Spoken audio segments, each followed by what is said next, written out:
আমাদের বাড়িতে কিন্তু সবারই পুজোর ছুটি দুর্গাপুজো থেকে কালী পুজো পর্যন্ত। তাই আমাদের এখনও পুজোর মরশুমই চলছে এবং খাওয়া দাওয়াও জমিয়ে চলছে। তো আজকে নিরামিষের দিন, ভাবলাম পনিরের একটা নতুন কিছু রান্না করি। মিক্সিতে নিয়ে নিলাম 1 চামচ কালো সর্ষে, 1 চামচ সাদা সর্ষে আর 1 চামচ পোস্ত, সাথে 2 চামচ টক দই আর 4-5টা কাঁচা লঙ্কা নিয়ে ভালো করে পেস্ট করে নিলাম।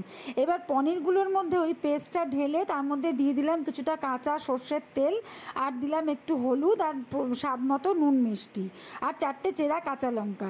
এই দিয়ে ভালো করে মাখিয়ে আমি কলা পাতার বদলে লাউ পাতাতে করেছি। লাউ পাতার মধ্যে ভালো করে মাখা পনিরগুলো দিয়ে লাউ পাতাটা ভালো করে মুড়ে সাদা সুতো দিয়ে বেঁধে এপিটোপিট সর্ষের তেলে ভালো করে ভেজে নিলাম। ব্যাস রেডি হয়ে গেল আজকের পনিরের পাতুরি। সবাই তো খেয়ে মহা খুশি। ভাতের সাথে গরম গরম এই পনির পাতুরিটা খেতে খুব ভালো হয়েছিল। সবাই খেয়ে বলল, ওহ, জমে গেল।